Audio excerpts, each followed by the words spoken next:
and their family is in Connecticut. And I always ask myself, why would someone in Connecticut put their relatives in a nursing home in New Jersey?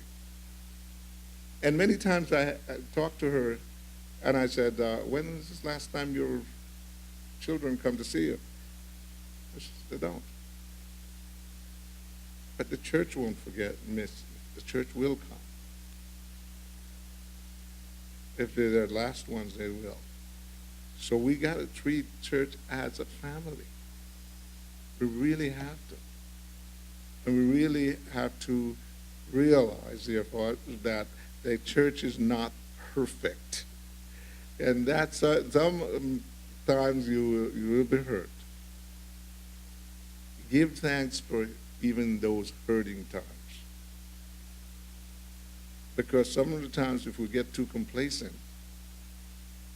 we forget who is really leading us. And even though someone may not want to hurt you, they may hurt you. But from the hurting, you can learn something. There's a lot I could say about giving thanks. When I was a young convert, I remembered, one of the things that happened was that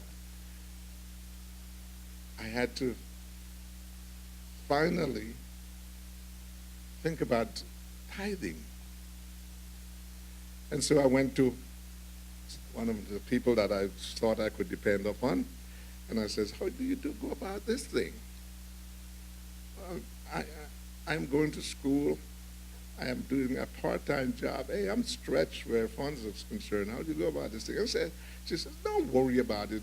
What I do is I pay my bills first, and then when what's left, I tithe. And that bothered me. And then we had a stewardship meeting going to church. So I says, I'm going to attend and see what it's all about. And then I went to the stewardship meeting, and then I learned differently. I learned what it really meant to tithe. I learned what it meant to give an offering.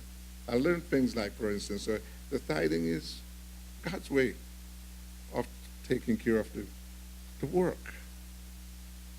The offering you're giving because of what God has done for you. It is a way of helping the church stay the way it is. It is all of your brothers and sisters pooling together so that the church can continue. And you do need to make a commitment, not based on what after you've spent, but to make a commitment based on what God has given you. And so I made my commitment there, and I never have ever had to regret it. I know a gentleman, for instance, he used to want to show off very much, maybe to impress my wife, and he always would drive a beautiful car. And he always would taunt me about the fact that, what are you doing with your money? Never made it bother me. Today he would probably want to be in my position. But he's not, because he didn't trust the Lord. So I'm saying, when we give thanks, the Lord recognizes it. And so every time you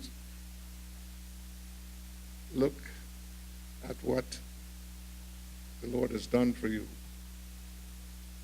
remember that he can do even so much more. Just like the song says, give thanks what the Lord has done. It says, let the poor say, I am rich. Let the weak say I'm strong. Why? Because of what the Lord has done for us. The Lord is going to build this church. If not this one, the one that his faithful people will want to have. And I pray that you will be one of the faithful ones. Amen.